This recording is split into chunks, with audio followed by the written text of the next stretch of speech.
বাইজিদ বুস্তামি রহমাতুল্লাহ আলাইহি মায়ের খেদমত করার কারণে আল্লাহর ওলি হয়েছিল। জোরে বলেন ঠিক কিনা?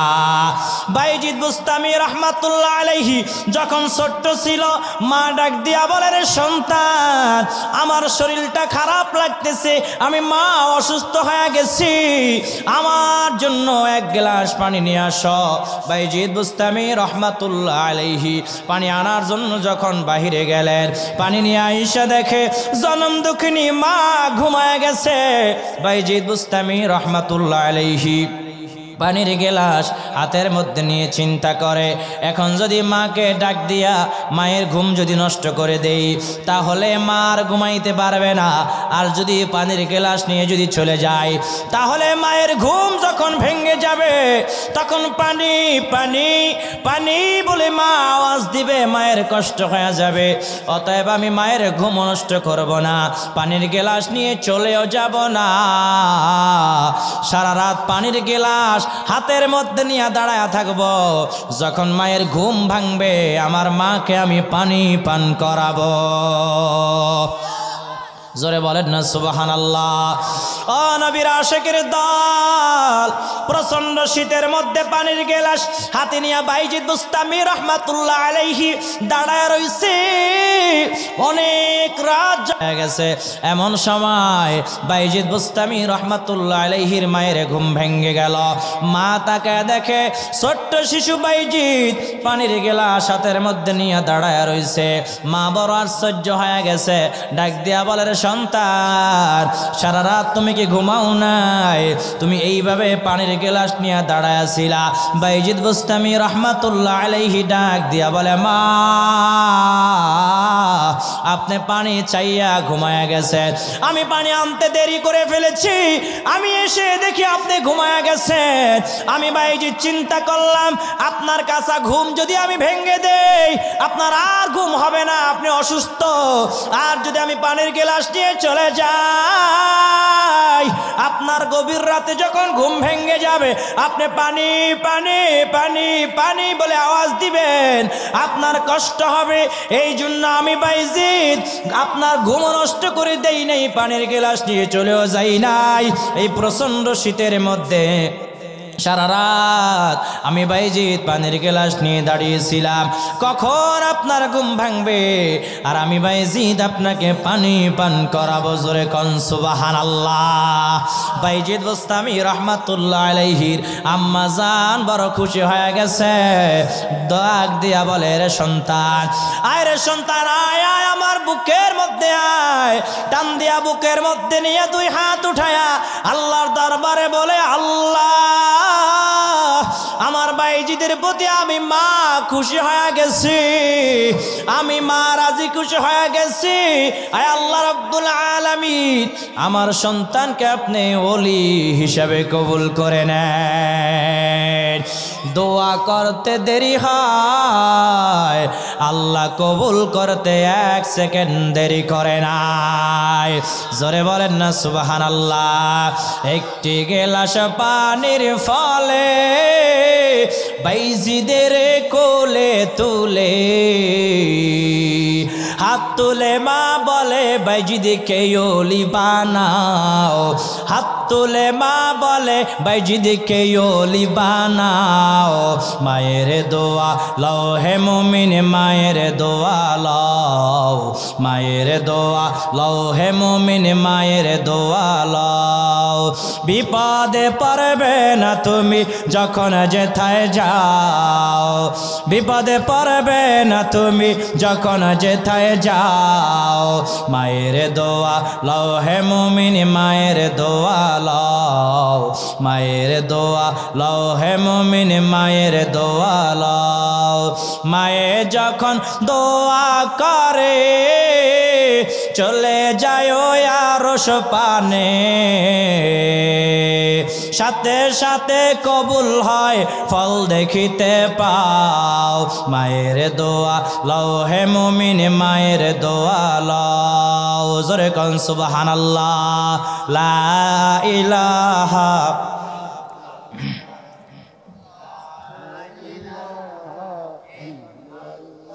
জোরে লা ইলাহা লা ইলাহা ইল্লাল্লাহ জোরে লা ইলাহা লা ইলাহা ইল্লাল্লাহ জোরে লা ইলাহা ইল্লাল্লাহ লা ইলাহা ইল্লাল্লাহ লা ইলাহা জোরে লা ইলাহা ইল্লাল্লাহ লা ইলাহা ইল্লাল্লাহু মুহাম্মাদুর রাসূলুল্লাহ সাল্লাল্লাহু আলাইহি ওয়াসাল্লাম। কষ্ট নিজরে বলেন, চলবে নিজরে কন নাকি সাইরা দিতাম? অনেকে মা বাবার ওয়াজ করলে গায়ে লাগিয়া যায়, শুনতে চায় না। কাহারে আমার বাবা মার সঙ্গে তো আমি খারাপ আচরণ করছি, এই ওয়াজ শুনলে তো আমার গায়ে লাগিয়া যাইব, আছে না নাই? কপাল পোড়া এইগুলা, ঠিক কিনা জোরে বলেন? ওয়াজ দিয়া যেগুলো আজকে উঠতে যাইব গা, মনে করেন এগুলো সব বাপ মার লগে বেয়াদবি করছে, ঠিক কিনা জোরে কন? ও নবীর আশিকের দল, বাইজিদ বুস্তামি রহমাতুল্লাহ আলাইহি কে আল্লাহ পাক রব্বুল আলামিন ওলি হিসেবে কবুল করে নিয়েছিলেন, ওলি বানিয়ে দিয়েছিলেন একটা মাত্র কারণ, মায়ের দোয়ার কারণে। জোরে কোন সুবহানাল্লাহ। ও নবীর আশিকের দল, আল্লাহ রব্বুল আলামিন কোরআন মাজিদের মধ্যে বলেছেন, ওয়াসাইনাল ইনসানা বিওয়ালিদাইহি হামালাতহু উম্মুহু ওয়াহনান আলা ওয়াহনি ওয়া ফিসালুহু ফি আমাইন। আল্লাহু আকবার বলেন। ও নবীর আশিকের দল, আল্লাহ রাব্বুল আলামিন বলে, আমি মানুষকে তার পিতামাতা সম্পর্কে আদেশ করেছি, তার মাতা কষ্টের পর কষ্ট সহ্য করে তাকে গর্ভধারণ করেছে, ঘোষণা দিয়েছেন কে? আমার আল্লাহ পাক রব্বুল আলামিন বলে, তোমরা এই জন্য মাতা পিতার খেদমত করো, ঘোষণা দিয়েছেন কে? আরো জোরে বলেন কে? ওরে নবীর উম্মত, কেউ যদি মায়ের মনে কষ্ট দিয়ে ফেলে, কেউ যদি বাবার মনে আঘাত দিয়ে ফেলে, ওই সন্তান দুনিয়ায় যতই টাকা রোজগার করুক না কেন, দুনিয়ার জিন্দেগি তো সুখ পাবে না, আখিরাতের জিন্দেগি, পরকালের জিন্দেগিতেও সুখ পাবে না, ঠিক কিনা জোরে কন? আরেকটি ঘটনা যদি বলি আপনারা আলো ক্লিয়ার হয়ে যাবেন। আল্লাহর ওলি মালিক বিন দিনার রহমাতুল্লাহ আলাইহির ঘটনা আপনারা অনেকে জানেন। মালিক ইবনে দিনার রহমাতুল্লাহ আলাইহি আল্লাহর একজন ওলি ছিলেন। কি ছিল জোরে বলেন? আল্লাহর একজন ওলি প্রতি বছর হজ করতে যায়। এক বছর হজে যায়া শুয়ে কিনারায় শুয়ে চিন্তা করে, আরে আমি যদি জানতাম যা এইবার কার হজ আল্লাহ কবুল করেছে আর কার হজ আল্লাহ কবুল করে নাই, তাহলে আমি নিজেকে ধন্য মনে করতাম। এই চিন্তা করতে করতে মালিক ইবনে দিনার রহমাতুল্লাহ আলাইহি ঘুমায়া গেছে। স্বপ্নের মধ্যে কে যেন ডাক দিয়া বলে, এরে মালিক ইবনে দিনার, এই বছর সবার হজ আল্লাহ কবুল করেছে, শুধু একজনের হজ আল্লাহ কবুল করে নাই। মালিক ইবনে দিনার রহমাতুল্লাহ আলাইহির ঘুম ভেঙে গেছে। মালিক ইবনে দিনার রহমাতুল্লাহ আলাইহি পাগলের মতো হয়ে গেছে, টেনশনে পড়ে গেছে। যদি যেই লোকটার হজ আল্লাহ কবুল করে নাই, ওই লোকটা যদি আমি হয়ে যাই, আমার আমল সব তো ধ্বংস হয়ে যাবে, আমার সব কিছু তো নষ্ট হয়ে যাবে। মালিক ইবনে দিনার রহমাতুল্লাহ আলাইহি বড় চিন্তায় পড়ে গেছে। আবার যখন তার পরের দিন যখন ঘুমাইছে, আবার স্বপ্নের মধ্যে কে যেন ডাক দিয়া বলে, আরে মালিক ইবনে দিনার, তোমার হজ আল্লাহ কবুল করেছে।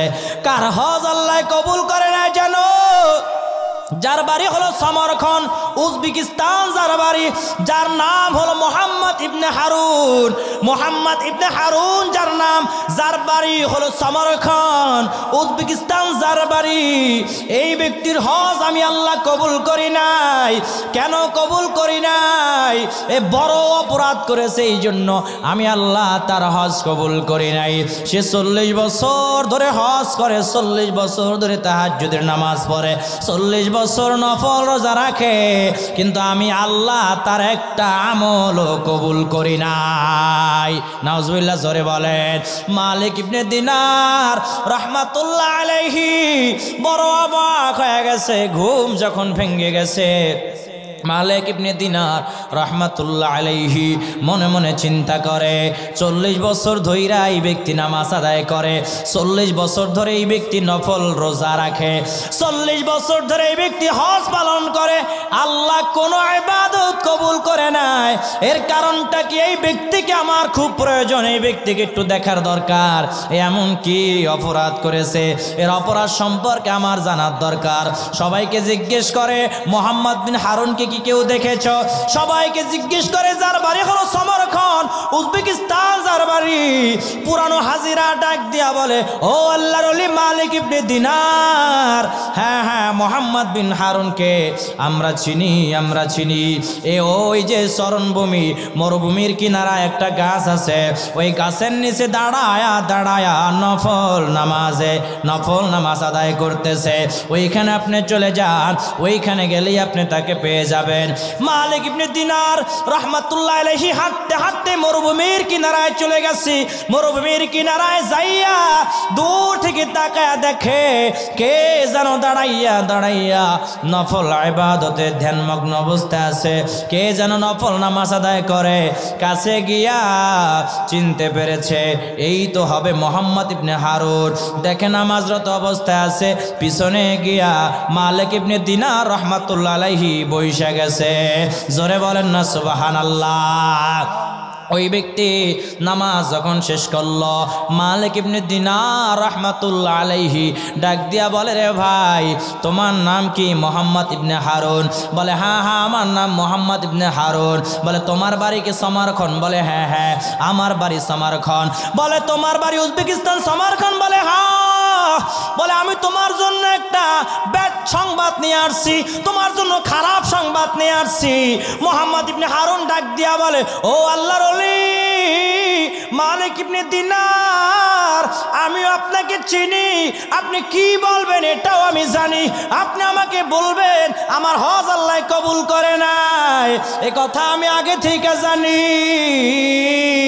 মালিক ইবনে দিনার রাহমাতুল্লাহ আলাইহি ডাক দিয়া বলে, তুমি কেমনে জানলা?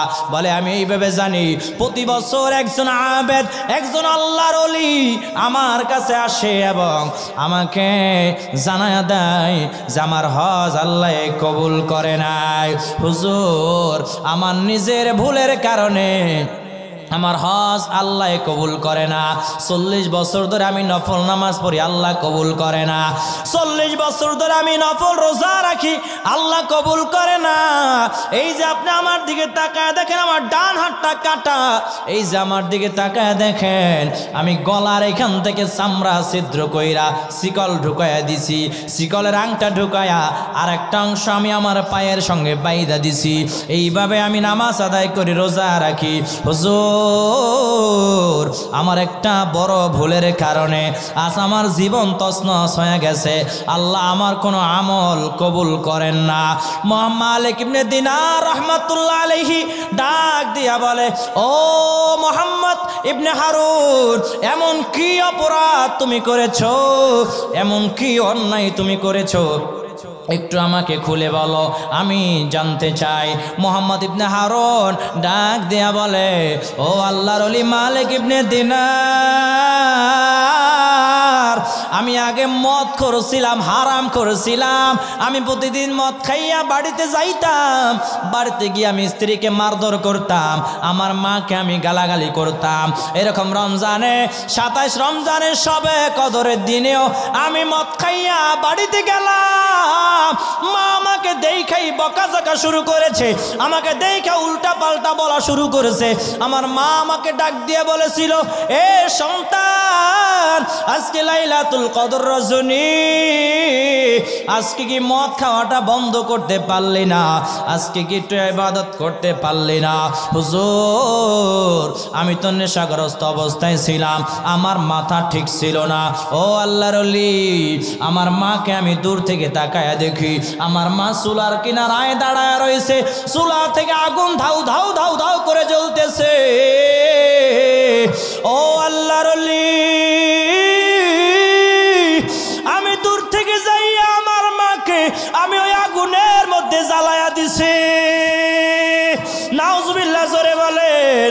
ও আল্লাহর ওলি মালিক ইবনে দিনার, আমার স্ত্রী আমাকে ঘরের মধ্যে নিয়ে তালাবদ্ধ কইরা দিছে।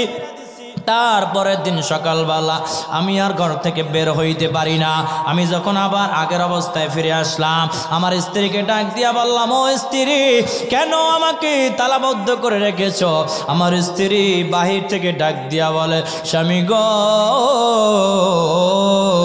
আপনি এমন বড় অন্যায় করেছেন, আপনাকে আর ঘর থেকে বের হতে দেওয়া যাবে না। বলে, আমি এমন কে অন্যায় করেছি যে তুমি আমাকে তালাবদ্ধ করে রাখছো? স্ত্রী চোখের পানি ছাইড়া দিয়া চিল্লা চিল্লা কাঁদে আর বলে, ওগো আমার প্রাণের স্বামী, আপনি তো আপনার জনম দুঃখিনী মাকে আগুনের মধ্যে জ্বালায়া দিছেন। নাউজুবিল্লাহ, জোরে বলেন। হুজুর, ওই দিন থেকে আমি প্রায় পাগল পারা হয়ে গেছি। হুজুর, ওই দিন থেকে আমি মদ খাওয়া ছাইড়া দিছি। আমার জনম দুঃখিনী মাকে আমি নিজের হাতে আগুনের মধ্যে জ্বালায়া দিছি। ওই দিন থেকে আমি এত তওবা তিল্লা করি, ওই দিন থেকে আমি তাহাজ্জুদের নামাজ পড়ি, ওই দিন থেকে আমি নফল রোজা রাখি, ওই দিন থেকে আমি হজ পালন করি। হুজুর, আমার কোনো ইবাদত আল্লাহ কবুল করে না।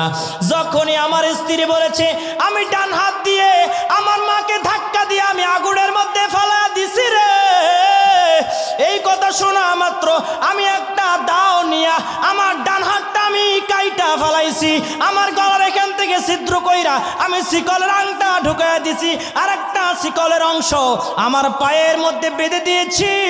আমি ওই দিন থেকে এই অবস্থায় আমি আমল করি, কিন্তু আমার কোনো আমল আল্লাহ কবুল করে না। কারণ কি জানেন? মায়ের সঙ্গে বেয়াদবি করার কারণে মাকে দুনিয়ার থেকে বিদায় করে দিছে। এমন কিছু সন্তান এখনো আছে না নাই? কথায় কথায় বাবাকে মারতে যায়, কথায় কথায় মাকে মারতে যায়। টিভির সংবাদে আপনারা নিউজের পেপারে দেখবেন, অনেক সময় নিউজ করা হয় যে সন্তানের হাতে পিতা খুন হয়েছে, সন্তানের হাতে মা খুন হয়েছে। আছে না নাই? জোরে বলেন, আছে না নাই? মালিক ইবনে দিনার রহমাতুল্লাহ আলাইহি চোখের পানি সাইডা দিয়া কান্দে আর বলে, রে সমরখনিয়ে রে মোহাম্মদ বিন হারুন, তুমি জাহান্নামের আগুন থেকে বাঁচতে চাও? তুমি নিজেই তো জাহান্নামের আগুনের মধ্যে দাঁড়ায়া রইছ। জাহান্নামের আগুনের মধ্যে দাঁড়ায়া দাঁড়ায়া তুমি বুঝি জাহান্নামের আগুন থেকে বাঁচতে চাও? তুমি এই জাহান্নামের আগুন থেকে কোনোদিনও বাঁচতে পারবা না। মালিক ইবনে দিনার রহমাতুল্লাহ আলাইহি তারপরের দিন আবার স্বপ্ন দেখে, কে যেন ডাক দিয়া বলে, আরে মালিক ইবনে দিনার, যাও, তুমি চলে যাও, মোহাম্মদ বিন হারুনের কাছে তুমি চলে যাও, গিয়া বলো আল্লাহ রাব্বুল আলামিন মোহাম্মদ বিন হারুনের তওবা কবুল কইরা নিছে। জোরে বলেন না সুবহানাল্লাহ? আর একটু জোরে কান সুবহানাল্লাহ। তারপরের দিন মালিক ইবনে দিনার রহমাতুল্লাহ আলাইহি হাসতে হাসতে হাসতে হাসতে মরুভূমির কিনারায় চলে গেছে, গিয়া মোহাম্মদ ইবনে হারুনকে ডাক দিয়া বলে, ও মোহাম্মদ ইবনে হারুন সমরখনি, শোনো, তোমার জন্য একটা সুসংবাদ আছে। বলে, আমার জন্য কি সুসংবাদ আছে? বলে, আল্লাহ রাব্বুল আলামিন তোমার তওবা কবুল করে নিয়েছে। জোরে কন্যা সুবহানাল্লাহ। মোহাম্মদ ইবনে হারুন রহমাতুল্লাহ আলাইহি এবার চোখের পানি ছেড়ে দিয়ে কান্না করে, চিল্লায় চিল্লায় কাঁদে আর বলে, আল্লাহ, আপনি আপনার গোলামের ক্ষমা কইরা দিছেন, আপনি আপনার বান্দারে ক্ষমা কইরা দিছেন। এই 40 বছর যাবত আমি দাঁড়াইয়া দাঁড়াইয়া নামাজ পড়ি, আমি রোজা রাখি, আমি হজ পালন করি, আয় আল্লাহ, একটা অপরাধের কারণে আপনি আমার কোনো আমল আপনি কবুল করেন নাই। এই বলে আল্লাহ দরবারে কান্না করতে করতে করতে করতে মুহাম্মদ ইবনে হারুন দুনিয়া থেকে বিদায় নিয়ে চলে গেছে। ও নবীর আশিকের দল, মাকে হত্যা করার কারণে এই মুহাম্মদ ইবনে হারুন কত কষ্ট করেছে, কত কষ্ট পেয়েছে। শেষ পর্যন্ত 40 বছর পর আল্লাহ রাব্বুল আলামিন তাকে ক্ষমা করে দিয়েছে। জোরে কন্যা সুবহানাল্লাহ, আর একটু জোরে বলেন না সুবহানাল্লাহ। লা ইলাহা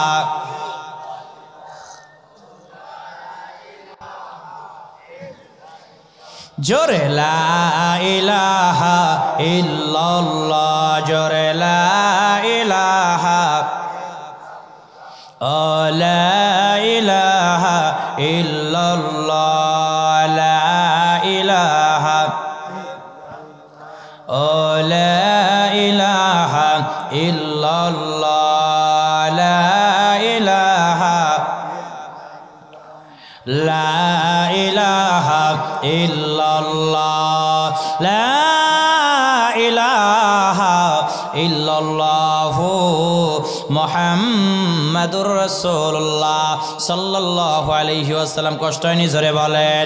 ও নবীর আশিকের দল, এই জন্য মাতা পিতার সঙ্গে খারাপ আচরণ করা যাবে না। আমার মায়ার নবীজি সাল্লাল্লাহু আলাইহি ওয়াসাল্লাম হাদিস শরীফ বর্ণনা করে বলেন, আল জান্নাতু তাহতা কদামিল উম্মাহা, তোমার মায়ের পায়ের নিচে তোমার জান্নাত। জোরে বলেন না সুবহানাল্লাহ। মায়ের পদতলে সন্তানের বেহেশত, সন্তানের জান্নাত। জোরে বলেন না সুবহানাল্লাহ। ওগো মা, তুমি এই পৃথিবীর শ্রেষ্ঠ নিয়ামত, তোমারই পদতলে রয়েছে জান্নাত, তোমারই পদতলে রয়েছে জান্নাত। জোরে বলেন সুবহানাল্লাহ। ও নবীর আশিকের দল, আমার মায়ার নবীজি সাল্লাল্লাহু আলাইহি ওয়াসাল্লাম একদিন সাহাবায়ে কেরামদেরকে উদ্দেশ্য করে বলে, রাগিমান ফুহু রাগিমান ফুহু রাগিমান ফুহু, কিলা মান ইয়া রাসূলুল্লাহ সাল্লাল্লাহু আলাইহি ওয়াসাল্লাম। আমার নবীজি সাল্লাল্লাহু আলাইহি ওয়াসাল্লাম একদিন সাহাবীদেরকে উদ্দেশ্য করে বলে, ওদের নাক ধুলায় মলিন হোক, ওর নাক ধুলায় মলিন হোক, ওর নাক ধুলায় মলিন হোক। আমার নবীজি 3 বার এই বাক্য বললেন, এই কথা বললেন। সাহাবীরা ডাক দিয়া বলে, কিলা মান ইয়া রাসূলুল্লাহ সাল্লাল্লাহু আলাইহি ওয়াসাল্লাম, এই হতভাগ্য বান্দা কারা, হতভাগ্য উম্মত কারা? আমার নবীজি বলে, ক্বালা মান আদরাকা ওয়ালিদাইহি ইনদাকাল কিবার আহাদুহুমা আও কিলাহুমা সুম্মা লাম ইয়াদখুলিল জান্নাহ, রাওয়াহুল মুসলিম। আমার নবীজি সাল্লাল্লাহু আলাইহি ওয়াসাল্লাম বলে, যারা তার পিতা মাতা দুজনকে বা একজনকে বার্ধক্য অবস্থায় পাইল কিন্তু জান্নাতে প্রবেশ করতে পারল না, ওদের নাক ধুলায় মলিন হোক। মানে কথা বুঝেন নাই? মাতা পিতা দুজন থেকে যে কোনো একজনকে বৃদ্ধ অবস্থায় পাওয়ার পরেও মা বাবার খেদমত করে, মাতা পিতাকে রাজি খুশি বানাইতে পারল না, আর সে তো জান্নাতেও যাইতে পারল না। আর যে বৃদ্ধ বয়সে বাবা মাকে খুশি করতে পারবে সে জান্নাতি হয়ে যাবে। জোরে বলেন না সুবহানাল্লাহ। আর বর্তমান জমানার যুবকরা বাবা মা যদি বেশি বয়স্ক হয়ে যায়, টাকা পয়সা যাদের বেশি আছে, তারা বাবা মাকে বৃদ্ধাশ্রমে রাইখা আসে। ঠিক কিনা? জোরে কান ঠিক কিনা? বাবা মাকে অবহেলা করে, যা তা ব্যবহার করে। দেখবেন বাবা মা যখন বয়স্ক হয়ে যায় একই কথা বারবার বলে, বলে কি বলে না? একই কথা সন্তানকে বারবার বলে, সন্তানকে ছোট ছেলেদের মতন আচরণ করে আর বলে, বাবা আমার জন্য বাদাম আনিস, আমার জন্য এই ডান, আমার জন্য হেই ডান, তোর মায়ের ডাক দে, তোর শাশুড়ি ডাক দে। এমনি বলে কি বলে না? বেশি বেশি একটু কথা বলে। এই জন্য আল্লাহ বলেছে, উফিউ ওয়ালা তানহারহুমা, তোমাদের পিতা মাতাদের কথা শুই না, তোমরা উফ বলে আওয়াজ দিবা না, ধমক দিবা না। ঘোষণা দিয়েছেন কে? আরো জোরে বলেন কে? ও নবীর আশিকের আশিকের দল, আমার মায়ার নবীজি সাল্লাল্লাহু আলাইহি ওয়াসাল্লামের দরবারে একজন ব্যক্তি এসে বলে, বিহসনি সাহাবাতি ইয়া রাসূলুল্লাহ ইয়া হাবিবাল্লাহ, আমার ফ্যামিলিতে আমার সহচর্যে সবচেয়ে ভালো আচরণ পাওয়ার যোগ্যকে? আমার নবীজি সাল্লাল্লাহু আলাইহি ওয়াসাল্লাম বলে, ক্বালা উম্মুকা, তোমার মা। ওই ব্যক্তি আবার প্রশ্ন করে, সুম্মা মান, তারপরে কে? আমার নবীজি বলে, ক্বালা উম্মুকা, তোমার মা। ওই ব্যক্তি আবার প্রশ্ন করে, সুম্মা মান, তারপরে কে? আমার নবীজি বলে, ক্বালা উম্মুকা, তোমার মা। আমার নবীজি একবার দুইবার নয়, মায়ের কথা তিনবার বললেন। জোরে কোন সুবহানাল্লাহ। চারবার বললেন ক্বালা আবুকা, তারপরে হলো তোমার পিতা। এখন প্রশ্ন আসতে পারে, হুজুর মায়ের কথা কেন তিনবার বললেন? মায়ের মর্যাদা কেন তিন গুণ বাড়ায় দিলেন? কারণ কি জানো? মা সন্তানকে পেটে নিয়ে যতটা কষ্ট করে, এতটা কষ্ট কখনো পিতা করে না, ঠিক কিনা? সন্তান যখন মায়ের গর্ভ থাকে, মা খাবার খাইতে বসছে, মা খাবার খাইতে পারে না, বমি করে সবগুলো ফেলে দেয়। মা রাত্রেবেলা ঘুমাইতে গেছে, শান্তিভাবে ঘুমাইতে পারে না, পেটের মধ্যে পেইন শুরু হয়ে গেছে, ব্যথা শুরু হয়ে গেছে। আরে এত কষ্ট জনম দুঃখিনী মা সহ্য করে, যেই কষ্ট কখনো পিতা সহ্য করতে পারবে না। ওরে নবীর উম্মত, এই সন্তান যখন ভূমিষ্ঠ হয়, জনম দুঃখিনী মা যখন সন্তানের ওই চাঁদের মুখের দিকে তাকায়, সন্তানের চেহারার দিকে যখন তাকায়, সমস্ত কষ্ট, যন্ত্রণা, ব্যথা, বেদনা ভুলে যায়, ঠিক কিনা? জোরে বলেন। ও নবীর আশিকের দল, এই জন্য আমার দয়াল নবীজি সাল্লাল্লাহু আলাইহি ওয়াসাল্লাম মায়ের মর্যাদা তিন গুণ বাড়ায় দিলেন। ওরে নবীর উম্মত, মায়ের খেদমত করার কারণে মুসা আলাইহিস সালাতু ওয়াস সালামের বন্ধু হবে একজন কসাই। জোরে বলেন না সুবহানাল্লাহ। আর একটু জোরে কান সুবহানাল্লাহ। আল্লাহ রাব্বুল আলামিন বলে, ওয়াসাইনাল ইনসানা বিওয়ালিদাইহি ইহসানা। আল্লাহু আকবার বলেন। আমার আল্লাহ পাক রব্বুল আলামিন বলে, আমি মানুষকে নিদর্শন দিয়েছি তারা যেন নিজেদের পিতা মাতার সঙ্গে সুন্দর আচরণ করে। ঘোষণা দিয়েছেন কে? আরো জোরে বলেন কে? মুসা নবী, মুসা পয়গম্বর আল্লাহকে ডাক দিয়া বলে, আল্লাহ আমি জানতে চাই জান্নাতে আমার বন্ধু হবে কে? আল্লাহর সঙ্গে সব চাইতে বেশি যেই নবী ঝগড়া করেছে, যেই নবী বেশি কথা বলেছে, তিনি হলেন মুসা পয়গম্বর, ঠিক কিনা? জোরে বলেন। তুর পাহাড়ে যাইয়া আল্লাহকে বলে, আল্লাহ একটু আপনাকে দেখতে চাই। আমার আল্লাহ বলে, লাং তারানি, এ মুসা তুই আমারে দেখতে পারবি না, তোর চর্মচোখ দিয়ে আমাকে দেখতে পারবি না, সহ্য করতে পারবি না রে মুসা। মুসা বারবার বলে, আল্লাহ দেখতে চাই, দেখতে চাই। আমার আল্লাহ বলে, লাং তারানি, মুসা তুই সহ্য করতে পারবি না। বলে, আল্লাহ একটু ঝলক মাইরা দেন। আমার আল্লাহ 70,000 নূরের পর্দা সরাইয়া 70,000 নূরের পর্দার ভিতর থেকে একটু শুধু ঝিলিক মেরেছে, ঝিলিক মেরেছে, পুরা তুর পাহাড়টা পুইরা সুরমা হয়ে গেছে। মুসা আলাইহিস সালাতু ওয়াস সালাম আল্লাহ বলে বেহুশ হয়ে গেছে। আল্লাহু আকবার বলেন। ওই মুসা নবী, আমার আল্লাহ জান্নাতে আমার বন্ধু হবে কে? আমি একটু জানতে চাই। আমার আল্লাহ বলে, মুসা রে, জান্নাতে তোমার বন্ধু হবে একজন কসাই। সুবহানাল্লাহ, একটু জোরে বলেন। একজন কসাই তোমার বন্ধু হবে। মুসা পয়গম্বর বড় অবাক হয়ে গেছে, ডাক দিয়া বলে, আল্লাহ জবানার আমি এত বড় একজন নবী, আমার বন্ধু হবে জান্নাতে একজন কসাই, আমার সঙ্গী হবে একজন কসাই। আয় আল্লাহ, ওই কসার ঠিকানা দেন, ওই কসার বায়োডাটা দেন, অ্যাড্রেস দেন, আমি যায়া দেখব এই কসাই কি আমল করে, যে আমল করার কারণে জান্নাতে আমার সঙ্গে এক জায়গায় থাকবে। থাকবে। জোরে কোন সুবহানাল্লাহ। আল্লাহ রাব্বুল আলামিন রোড ম্যাপ দিয়ে দিলেন। ওই রোড ম্যাপ ধরে ধরে মূসা আলাইহিস সালাতু ওয়াস সালাম ওই কসাইয়ের কাছে চলে গেছে, দূর থেকে সারাদিন ফলো করে যে স্পেশাল কি আমল করে এই কসাই, একটু আমার দেখার দরকার আছে। কারণ এই কসাই কি আমল করার কারণে আমার সঙ্গে জান্নাতে এক জায়গায় থাকবে, জানার দরকার আছে না নাই? দূর থেকে তাকায় দেখেন, না না, কসাই তো তেমন কোনো আমল কিচ্ছু করে না, গরুর গোস্ত বিক্রি করে, আর কোনো আমল তো করতে দেখে না। সর্বশেষ অল্প একটু গোস্তের টুকরা নিয়ে বাড়ির দিকে রওনা হয়েছে। মূসা আলাইহিস সালাতু ওয়াস সালাম পিছন পিছন রওনা হয়েছে। বাড়ির সামনে গিয়া বলে, ও কসাই, আমি তোমার মেহমান হতে চাই। জোরে কান সুবহানাল্লাহ। কসাই তো চিনে না এই যে মূসা নবী। সুবহানাল্লাহ একটু জোরে বলেন। বলে, হালান সাহালান মারহাবান তয়্যিবান, ঠিক আছে, আপনাকে স্বাগতম জানালাম, আপনি আজকে আমার ঘরে মেহমান হয়ে যান। জোরে বলেন না সুবহানাল্লাহ। মূসা আলাইহিস সালাতু ওয়াস সালাম তো মেহমান হতে যায় নাই, এই কসাই কি আমল করে দেখার জন্য গেছে। জোরে কর না সুবহানাল্লাহ। কসাইয়ের দিকে তাকায় রইছে। মূসা আলাইহিস সালাতু ওয়াস সালাম তাকায় দেখে এই কসাই যায় একটা ঝুপড়ি থেকে, একটা এরকম ঝুপড়ি থেকে, জুড়ি থেকে বৃদ্ধা একজন মহিলাকে বের করছে। বের করে গোসল গাছল দেওয়া পরিষ্কার পরিচ্ছন্ন করে রেখেছে, এবং ওই যে গোস্তের টুকরাটা নিছে এটাকে খিমা বানায়া ছোট ছোট করে কেটে কেটে কেটে কেটে রান্না করেছে।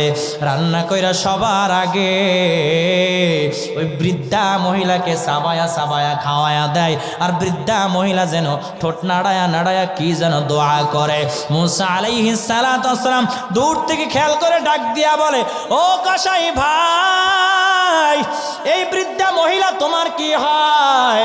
বলে, আমার জনম দুঃখিনী মা, আমার বাবা ছোটবেলায় মারা গেছে, মারা যাওয়ার পর আমার মা আমাকে নিয়ে জীবনটা কাটায় দিছে। আমার মায়ের আপন আমি ছাড়ার কেউ নাই। আমি প্রতিদিন এইভাবে গোস্ত বিক্রি করে সর্বশেষ ভালো যে গোস্ত, ওই গোস্তটা আমি নিয়ে আসি, আইনা আমার মাকে আমি গোসল গাছল করায়া তারপরে গোস্ত রান্না করে আমি নিজের মুখে সাবায়া সাবায়া নরম করে করে আমার জনম দুঃখী মায়ের মুখে আমি তুইলা দেই। আর আমার মা অনেক বেশি খুশি হয়ে যায়। মূসা নবী ডাক দিয়া বলে, ও কসাই, তোমার মা ঠোঁট নাড়ায় নাড়ায় কি বলছে বুঝতে পারি নাই। কসাই ডাক দিয়া বলে, ভাই, এই আমার মা কি দোয়া করে জানেন? এমন একটা দোয়া করে যা জীবন কবুল হওয়ার মতো না। মূসা নবী বলে, কি দোয়া করে? বলে, আমার মাকে যতদিন যতবার আমি গোসল করাইয়া আমি যতবার খাবার খাওয়াইতে যাই, আমার মা আল্লাহর দরবারে দোয়া করে, মালিক আয় আল্লাহ রব্বুল আলামিন, আমার সন্তানের উপর আমি মা রাজি খুশি হয়ে গেছি। আয় আল্লাহ, বর্তমান জমানার পয়গম্বর মূসা নবীর সঙ্গে জান্নাতের মধ্যে আমার সন্তানকে একটু জায়গা করে দিয়ে। জোরে বলেন না সুবহানাল্লাহ। ভাই বলেন, এই দোয়া কি জীবন আল্লাহ কবুল করবে? কোথায় আমি একজন কসাই, আর আমার মা বলে মূসা নবীর সঙ্গে নাকি জান্নাতের মধ্যে এক জায়গায় বসবাস করতে দেওয়ার জন্য এই দোয়া কি কবুল হওয়ার মতো? মূসা আলাইহিস সালাতু ওয়াস সালাম ডাক দিয়া বলে, কসাই ভাই শোনো, তোমার মা যে দোয়া করছে আল্লাহ রাব্বুল আলামিন কবুল কইরা নিছে। এরে মূসা, আমি কে তুমি জানো? ও কসাই, আমি কে তুমি জানোনি?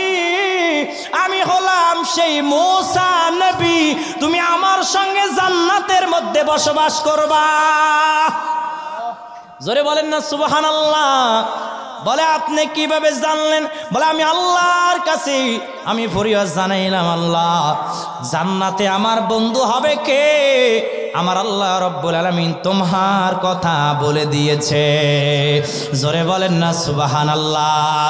মায়ের এক দার দুধের দাম কাটিয়া গায়ের সাম পাপুষ বানাইলে ঋণের শোধ হবে না জনম দুঃখী আমার দরদি মা জোরে বলেন সুবহানাল্লাহ আর একটু জোরে বলেন না সুবহানাল্লাহ ও নবীর আশিকের দল এই জন্য মায়ের খেদমত করা লাগবে বাবার খেদমত করা লাগবে তাহলে আল্লাহর জান্নাতে যাওয়া একদম সহজ হয়ে যাবে জোরে বলেন না সুবহানাল্লাহ আর একটু চিল্লা বলেন না সুবহানাল্লাহ মাতা পিতার খেদমত করা লাগবে কি লাগবে না এখানে অনেক সন্তান আছে যারা বাবা মার সঙ্গে খারাপ আচরণ করে নিজে ভালো ভালো খায় বাবা মাকে ভালো খাইতে দেয় না আছে না নাই এই শীতের সময় নিজে দামি দামি কম্বল গায়ে দিয়া ঘুমায় কিন্তু বাবা আমাকে দামি কম্বল দেয় না আছে না নাই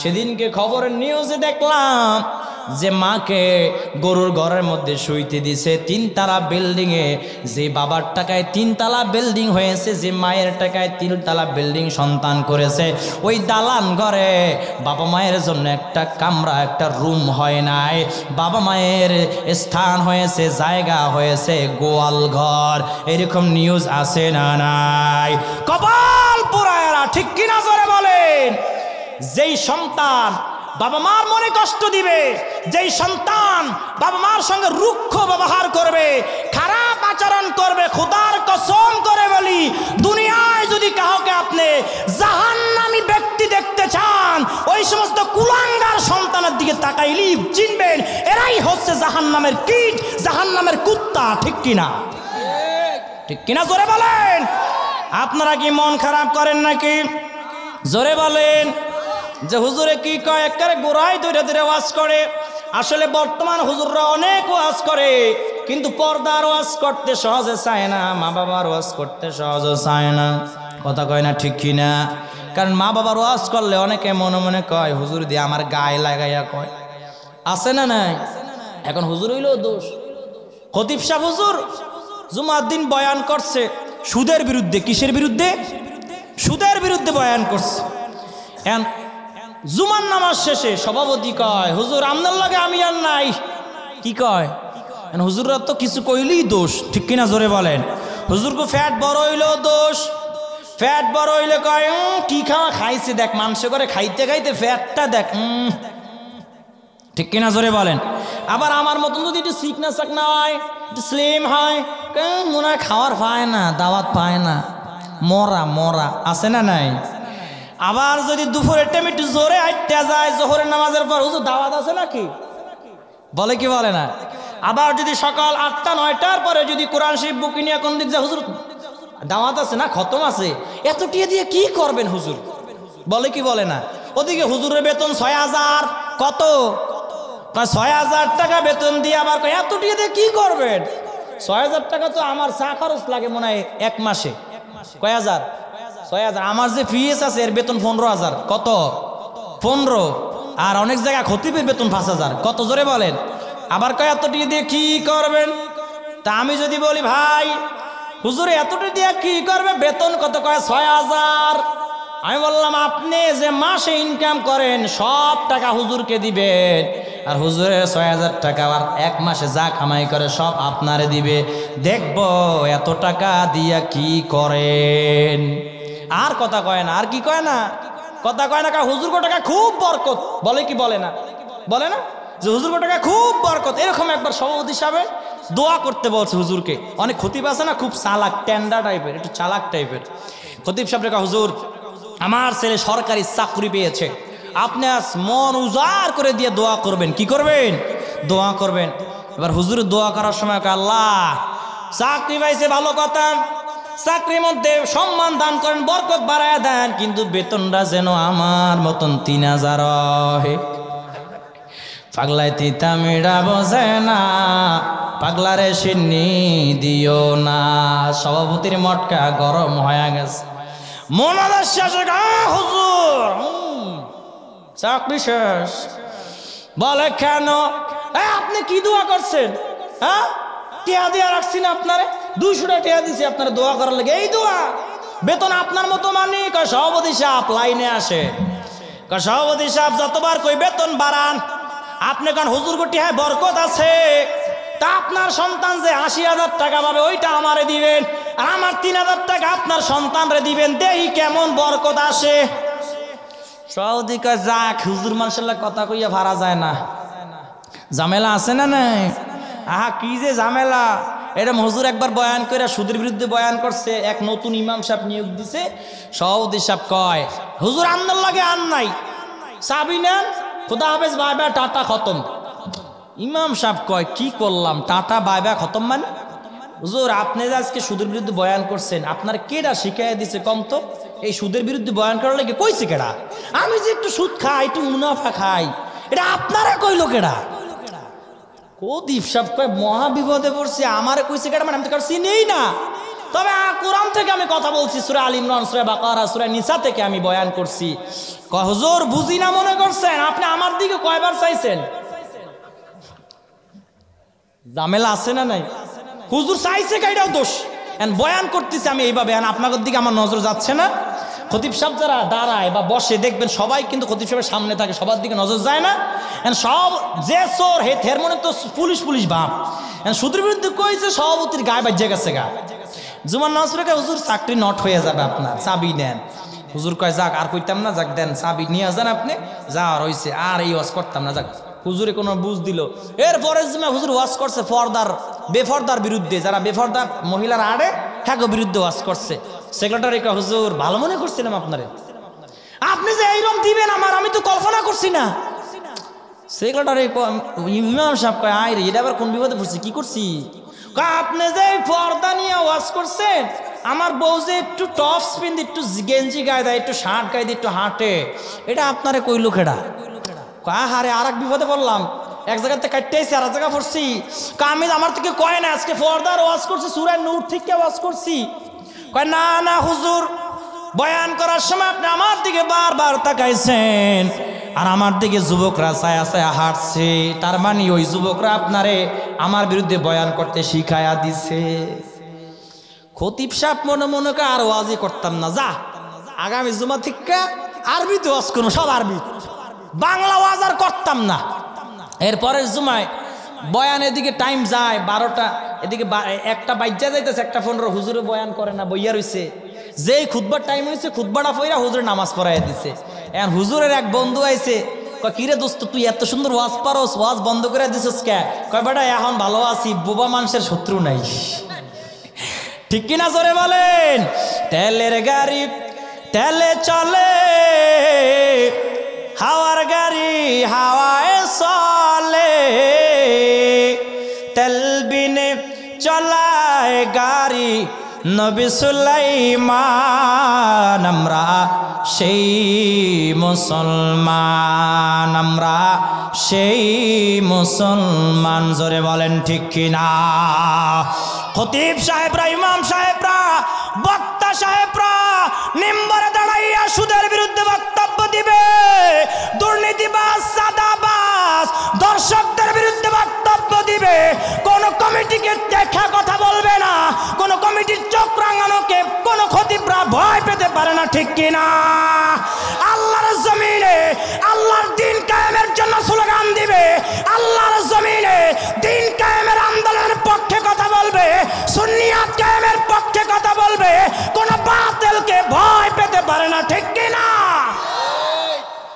রাগ করছেন নাকি আপনারা? জিকির দেন লা ইলাহা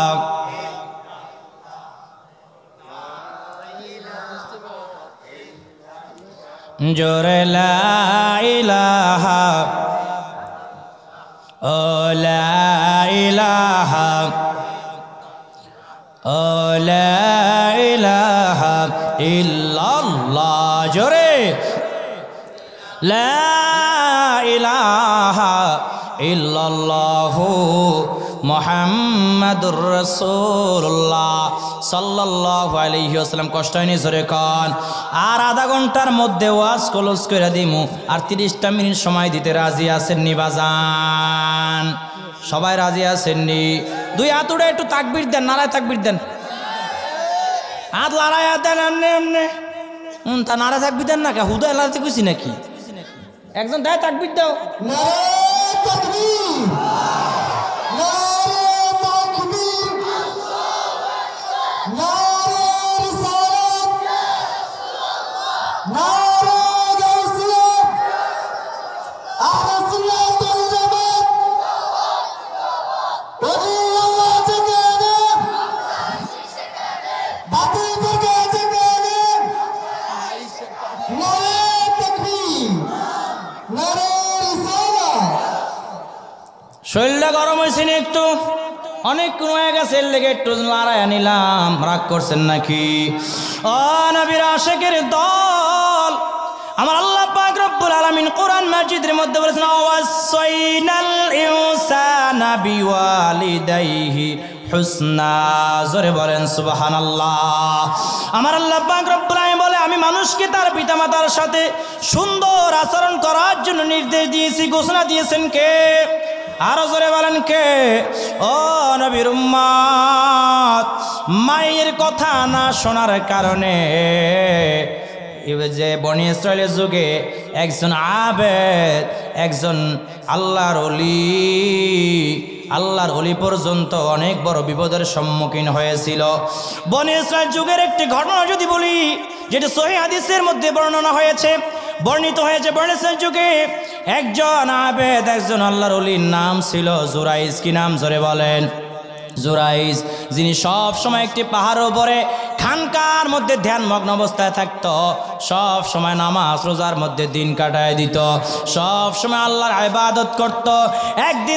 একদিন তার মা আয়েশা পিছন দিক দিয়ে ডাক দিয়েছে, ও জুরাইজ বাবা শোন। একবার, দুইবার, তিনবার ডাক দিয়েছে। জুরাইজ নামাজের মধ্যে দাঁড়ায় গেছে। জুরাইজ নামাজের মধ্যে দাঁড়ায়া ওই আওয়াজ, মায়ের ডাক যখন শুনতে পেয়েছে, জুরাইজ মনে মনে কয়, নামাজটা একটু শেষ করে নেই, তারপরে আমি মায়ের ডাকে সাড়া দিব, তারপর আমি মায়ের কাছে যাব। মা 3-4 বার যখন ডাক দিয়েছে, সন্তান যখন কোনো সাড়া দেয় না, মায়ের মনে আঘাত পেয়েছে। কি পেয়েছে? জোরে বলেন। মায়ের মনে আঘাত পেয়েছে।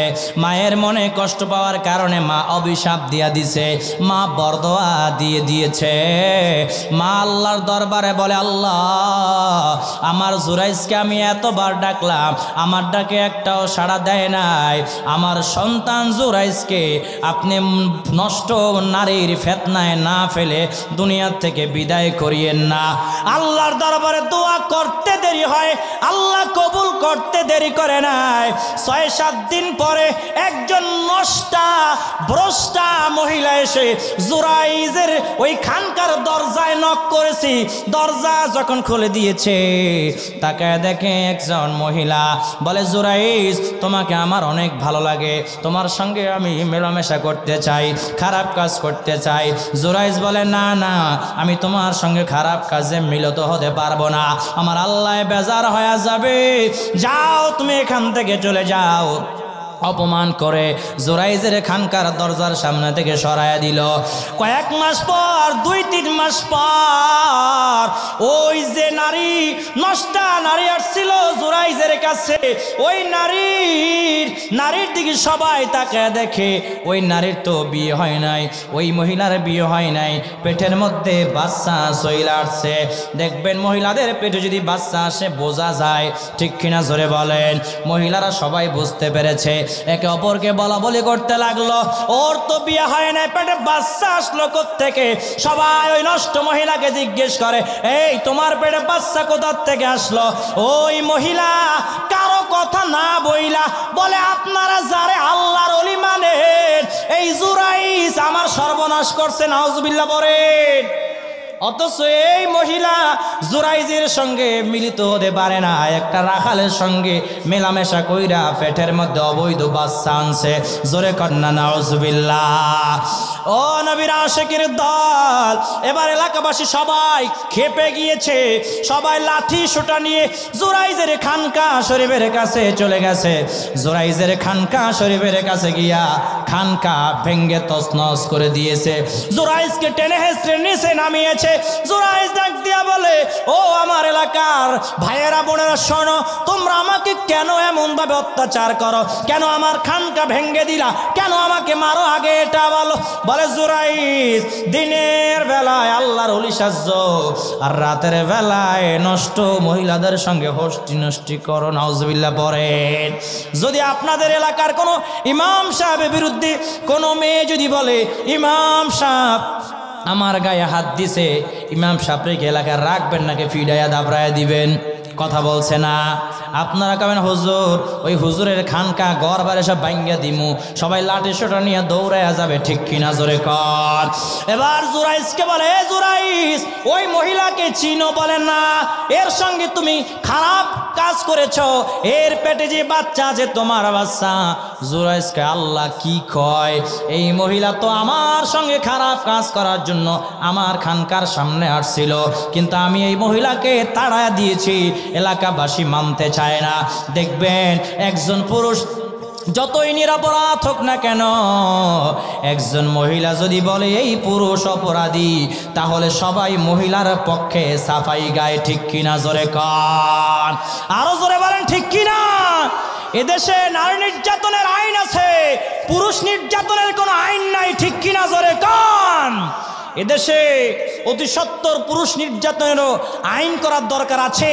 কেন জরিপের মধ্যে দেখা গেছে বাংলার জমিনে অধিকাংশ প্রায় 80% ফ্যামিলিতে বউ দ্বারা স্বামী নির্যাতিত, ঠিক কিনা জোরে কান।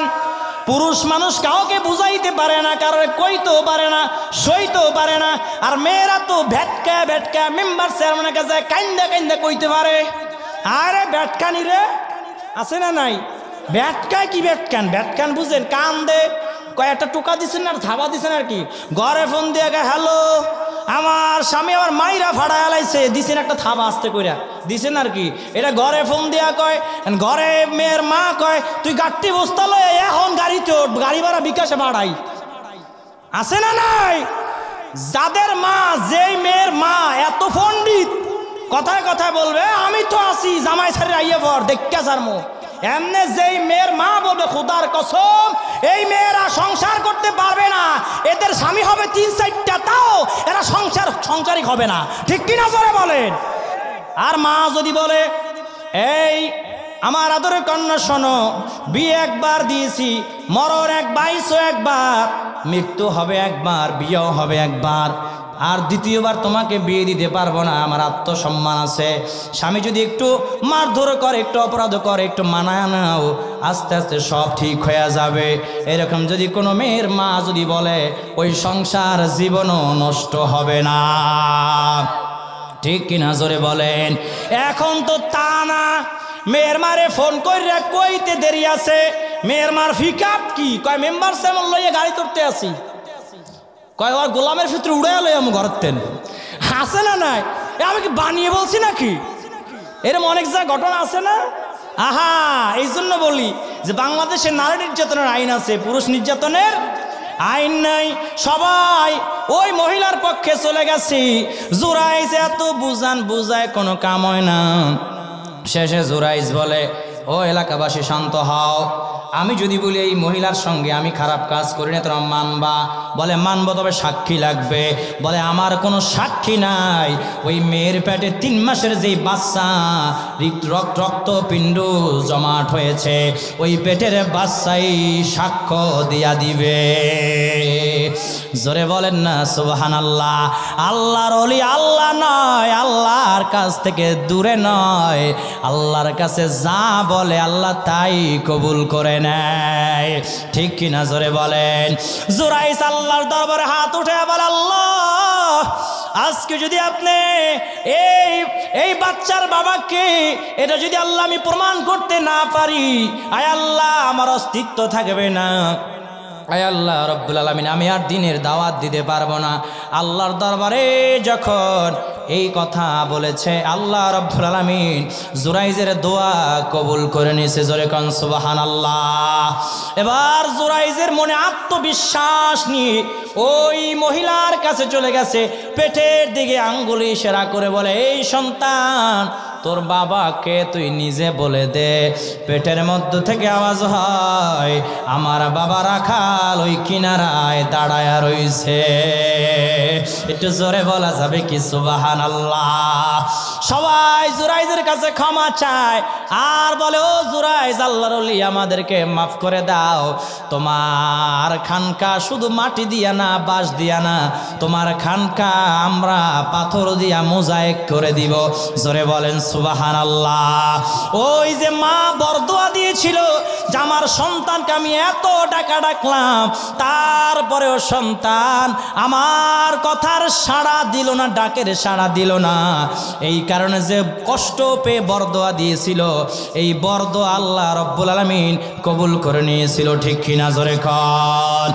এই জন্য আমার আল্লাহ পাক রব্বুল আলামিন ঘোষণা দিয়ে দিয়েছে, কদা রাব্বুকা আল্লা তা'বুদু ইল্লা ইয়্যা ওয়া বিল ওয়ালিদাইনি ইহসানা।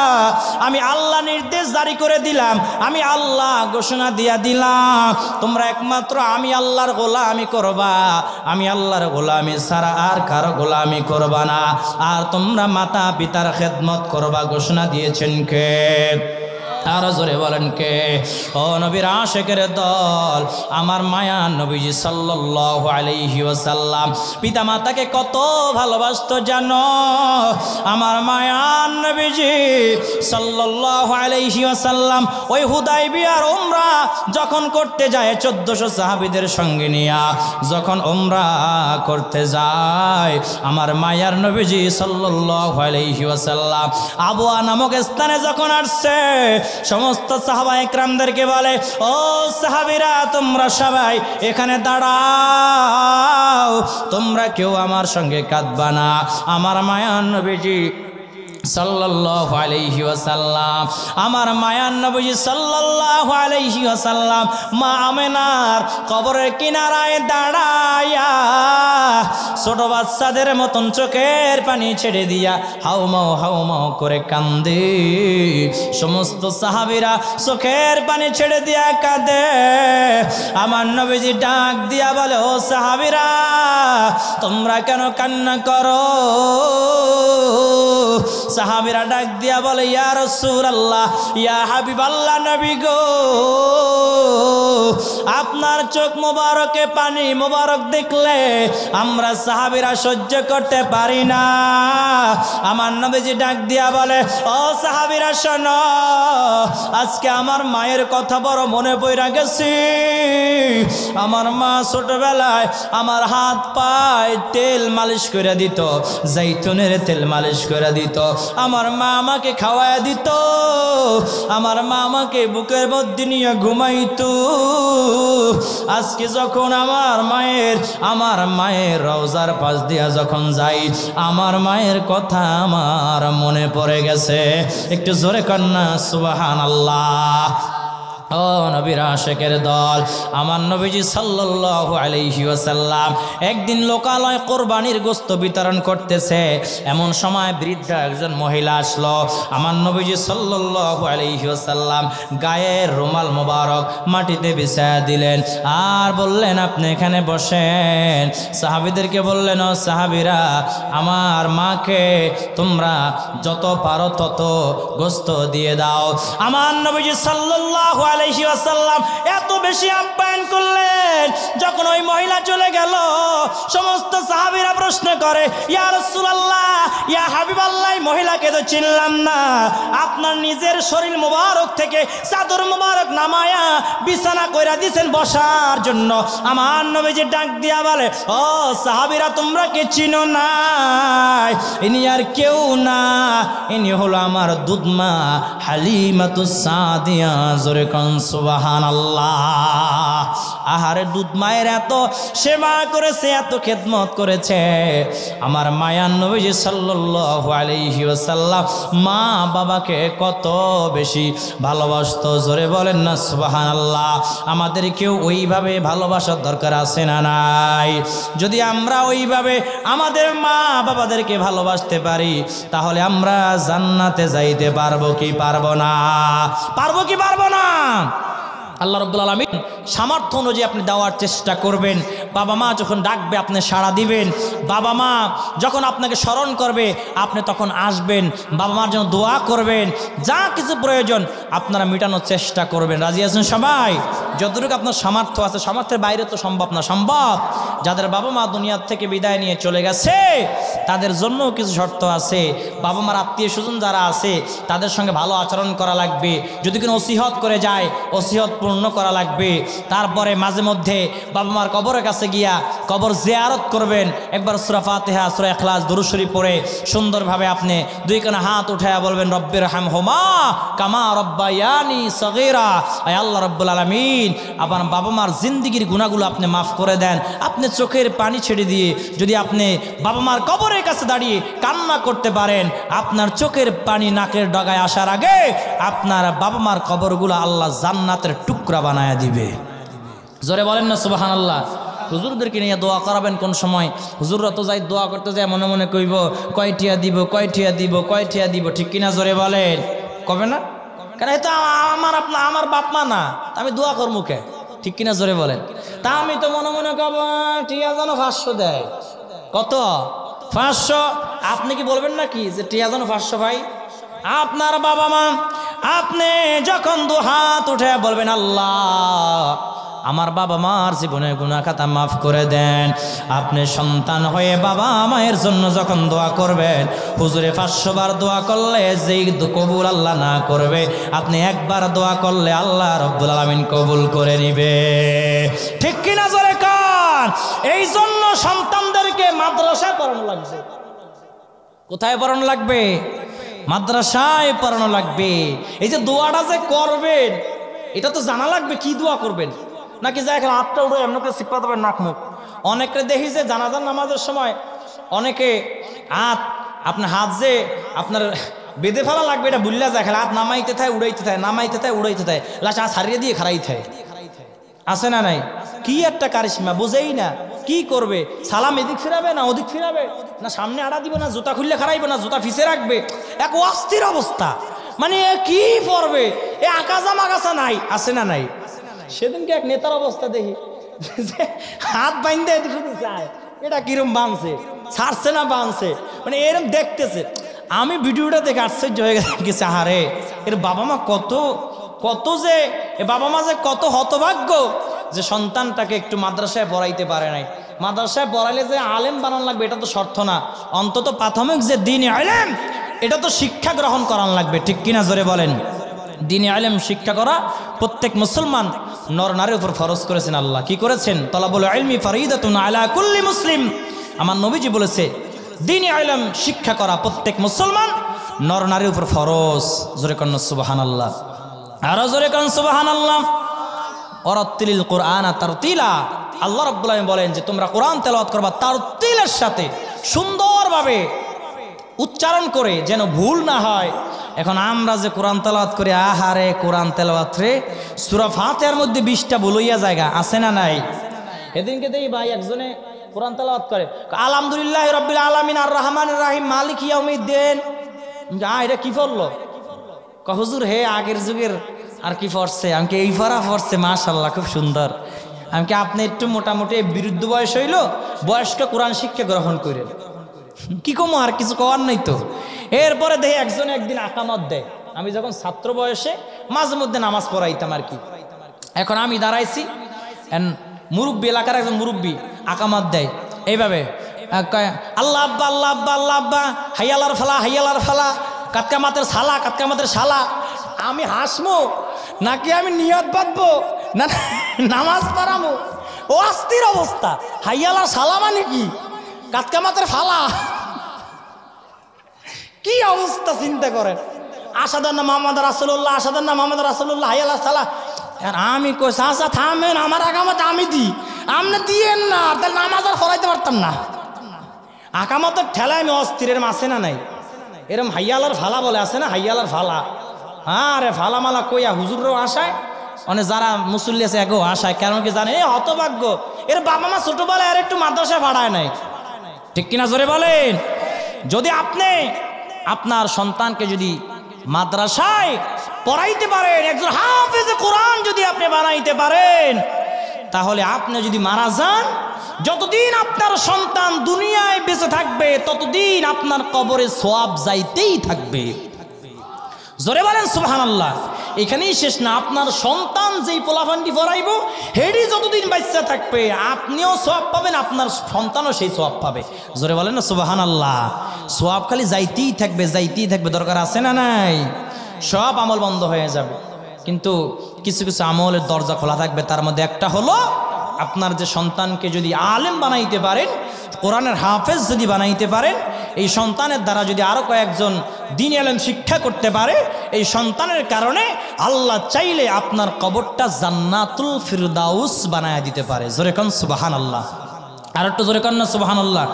হাফেজদের দাম আছে না নাই? আর জোরে কোন আছে না নাই? যারা হাফেজে কোরআন হবে, যারা হাফেজে কোরআন হবে, হাফেজে কোরআনদের বাবা মাকে কাল কিয়ামতের ময়দানে আল্লাহ পাক রব্বুল আলামিন নূরের মুকুট পরায়া হাসরের ময়দানে উঠাবে। জোরে বলেন না সুবহানাল্লাহ।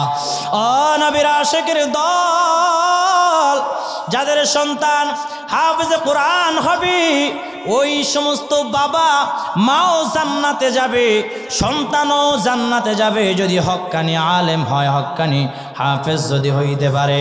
আর আপনি যখন জান্নাতে যাবেন, আল্লাহ রব্বুল আলামিন নিজেই আপনাদেরকে কোরআন তেলাওয়াত করে শোনাবে। জোরে বলেন সুবহানাল্লাহ। আল্লাহ নিজেই কোরআন তেলাওয়াত করে শোনাবেন। জোরে কন্যা সুবহানাল্লাহ। সূরা রহমান থেকে আপনাদেরকে তিলাওয়াত করে শোনাবে। শুনতে চান কি চান না? চান কি চান না? যারা ইমানদার হবে, যারা আশিক রাসূল হবে, যাদের সন্তান হাফেজে কোরআন হবে, যাদের সন্তান আলেম হবে, এদের মা বাবাদেরকে এবং এই হাফেজে কোরআনদেরকে, হক্কানি আলেমদেরকে আল্লাহ রাব্বুল আলামিন জান্নাতের মধ্যে কোরআন তেলাওয়াত করে শোনাবেন। আল্লাহ রাব্বুল আলামিন একটি স্পেশাল জান্নাতের মধ্যে অনুষ্ঠান আয়োজন করবে। ওখানে প্রধান অতিথি থাকবে, বিশেষ অতিথি থাকবে, সভাপতি থাকবে। জোরে বলেন সুবহানাল্লাহ। বিশেষ অতিথি থাকবে হযরত দাউদ আলাইহিস সালাতু ওয়াস সালাম, প্রধান অতিথি থাকবে আমার মায়া নবীজি সাল্লাল্লাহু আলাইহি ওয়াসাল্লাম, এবং সভাপতি থাকবে আমার আল্লাহ রব্বুল আলামিন। জোরে বলেন না সুবহানাল্লাহ। আর একটু জোরে বলেন না সুবহানাল্লাহ। এই ঘটনা বলে সমাপ্ত করে দিব যে কোরআনে হাফেজদের বাবা মাকে যে আল্লাহ কোরআন তেলাওয়াত শোনাবে, এটা কেমন সৌভাগ্যের ব্যাপার। জোরে কন্না সুবহানাল্লাহ। জান্নাতের মধ্যে যারা জান্নাতি হবে হাফেজে কোরআন এবং উলামায়ে কেরাম যারা হক্কানি আলেম, এই সমস্ত আলেমদের হাফেজদের পিতা মাতাকেও ওই জান্নাতের মধ্যে বসায়া আল্লাহ রাব্বুল আলামিন যে অনুষ্ঠানের আয়োজন করবে, দাউদ আলাইহিস সালাতু ওয়াস সালামকে বলবে, ও দাউদ নবী তুমি কোরআন তেলাওয়াত করো। দাউদ আলাইহিস সালাতু ওয়াস সালাম সূরা মুজাম্মিল তেলাওয়াত করবে। ইয়া আইয়ুহাল মুজাম্মিল কুমিল লাইলা ইল্লা কলিলা। আল্লাহু আকবার। দাউদ আলাইহিস সালাতু ওয়াস সালাম সূরা মুজাম্মিল থেকে তেলাওয়াত করবে। দাউদ আলাইহিস সালাতু ওয়াস সালামের নূরানি জবান মোবারকের কোরআন তেলাওয়াত শুইনা সবাই পাগলের মতো হয়ে যাবে, পাগলের মতো হয়ে যাবে। আল্লাহকে ডাক দিয়া বলবে, আল্লাহ আপনি কোরআন তেলাওয়াত বন্ধ করতে নিষেধ করেন। দাউদ আলাইহিস সালাতু ওয়াস সালাম যেন কোরআন তেলাওয়াত বন্ধ করে না দেয়। এই কোরআন তেলাওয়াত এত বেশি মজা লাগে, এত বেশি মজা লাগে, এই তেলাওয়াত বন্ধ করে দিয়েন না। আমার আল্লাহ বলবে, ও জান্নাতীরা, ও হাফেজে কোরআনদের বাবা মায়েরা, ও আলেমদের বাবা মায়েরা, ও জান্নাতীরা, ও আশিক রাসূলেরা, ও আমার প্রিয় বান্দারা শোনো, দাউদ নবীর উপরে কিন্তু আমি আল্লাহ কোরআন নাজিল করি নাই। দাউদ নবীকে কণ্ঠ দিলাম আমি, কোরআনের হাফেজ বানায় দিলাম আমি। এই দাউদ নবীর কণ্ঠের আওয়াজ শুই না তোমরা পাগল পারা হয়ে গেছো। এখন তোমরা এমন ব্যক্তির জবান মোবারক থেকে কোরআন তেলাওয়াত শুনবা যার উপরে আমি আল্লাহ কোরআন নাজিল করেছি। জোরে বলেন সুবহানাল্লাহ। আমার মায়া নবীজি সাল্লাল্লাহু আলাইহি ওয়াসাল্লাম এবার কোরআন তেলাওয়াত করা শুরু করে দিবেন সূরা ইয়াসিন থেকে। ইয়াসিন ওয়াল কুরআনিল হাকীম ইন্নাকা লা মুরসালিন। জোরে কান আল্লাহু আকবার। আমার নবীজি সাল্লাল্লাহু আলাইহি ওয়াসাল্লাম নূরানি জবান মুবারক দিয়া কোরআন তেলাওয়াত করতে থাকবে। কোরআন তেলাওয়াতের এত মজা লাগবে, জান্নাতীরা লাফাইতে থাকবে লাফাইতে থাকবে লাফাইতে থাকবে আর আল্লাহকে বলবে, আল্লাহ আয় আল্লাহ রব্বুল আলামিন, আপনি কোরআন তেলাওয়াত বন্ধ করতে নিষেধ করেন। নবীজির কণ্ঠ মুবারকে কোরআন তেলাওয়াত এত বেশি মজা লাগে, এত বেশি মজা লাগে রে, আপনি কোরআন তেলাওয়াত বন্ধ করে দিয়েন না। আমার আল্লাহ রব্বুল আলামিন ডাক দিয়ে বলবে, ও বান্দারা, দাউদ নবীকে হাফেজ বানাইলাম আমি, কণ্ঠ দিলাম আমি, এই তেলাওয়াত শুইনা তোমরা পাগল হয়ে গেছিলা। নবীজি আমার হাবিবকে আমি কণ্ঠ দিলাম, কোরআন নাজিল করলাম, কণ্ঠ দিলাম আমি, কোরআন নাজিল করলাম আমি। আমার হাবিবের নুরানি জবান মোবারকের কোরআন তেলাওয়াত শুইনা তোমরা পাগলের মতো হয়ে গেছো। ও বান্দারা, ও হাফেজে কোরআনদের বাবা মারা, ও আলেমদের বাবা মারা, ও আশেকে রাসূলেরা, ও আমার প্রিয় গোলামেরা বান্দারা, এবার যে আল্লাহর নাম এতদিন শুনেছো দয়াময় আল্লাহ, ওই আল্লাহর জবান মোবারক থেকে কোরআন তেলাওয়াত শুনবা। জোরে বলেন সুবহানাল্লাহ। আল্লাহর কুদরতি জবান থেকে কেমন হবে কেমন হবে আল্লাহু আলামু, আল্লাহই ভালো জানে। জোরে বলেন সুবহানাল্লাহ। আমার আল্লাহ রাব্বুল আলামিন কোরআন তেলাওয়াত করবে সূরা রহমান। আমরা যেভাবে তেলাওয়াত করি এইভাবে তেলাওয়াত করবে না, আমরা তেলাওয়াত করি আর রহমান আল্লামাল কোরআন খলাকাল ইনসান আল্লামাহুল বায়ান, এইভাবে তেলাওয়াত করবে না। আমার আল্লাহ রাব্বুল আলামিন তেলাওয়াত করবে আনার রহমান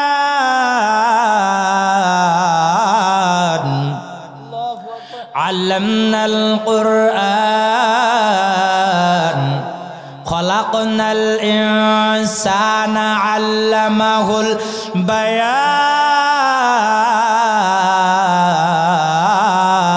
আল্লাহু আকবার। আমার আল্লাহ রাব্বুল আলামিন সূরা রহমান যখন তেলাওয়াত করা আরম্ভ করে দিবে, জান্নাতীরা পাগল পারা হয়ে যাবে, জান্নাতীরা লাফাইতে থাকবে লাফাইতে থাকবে লাফাইতে থাকবে লাফাইতে থাকবে লাফাইতে লাফাইতে হাজার হাজার বছর বেহুশ হয়ে যাবে রে, সবাই বেহুশ হয়ে যাবে। আল্লাহ রাব্বুল আলামিনের কোরআন তেলাওয়াত শুইনা সবাই পাগল হয়ে যাবে, বেহুশ হয়ে যাবে। আল্লাহ রাব্বুল আলামিন তারপরে জান্নাতীদেরকে আবার আগের মতন অবস্থায় ফিরায় আনবে, ডাক দিয়া বলবে, ও জান্নাতীরা যাও যাও, এবার তোমরা তোমাদের কামরার মধ্যে চলে যাও, তোমরা চিরকাল জান্নাতের মধ্যে বসবাস করবা। জোরে বলেন সুবহানাল্লাহ। হাফেজে কোরআনদের বাবা মার সম্মান কত বেশি হবে দেখেন। কাল কিয়ামতের ময়দানেও এমনি উঠাবে না, নূরের টুপি মাথায় দিয়া তারপর আপনাদেরকে উঠাবে। জোরে কান্না সুবহানাল্লাহ। তাহলে অনেক ফজিলত, এগুলো বলে শেষ করা যাবে না, এগুলো আর এক সময় আসলে স্পেশাল আলাদাভাবে বয়ান করবো একটা বিষয় নিয়ে। আজকে দুইটা বিষয় তো, একটা একটু টানলাম আর একটা আটটু টানলাম, দরকার আছে না? দুটো বিষয় একটু টাচ দিলাম, তাহলে হুজুর বলবে যে বিষয় আর একটা দিছি, এটা দরই নাই ছাতা, কবে কি কবে না, ঝামেলা আছে না?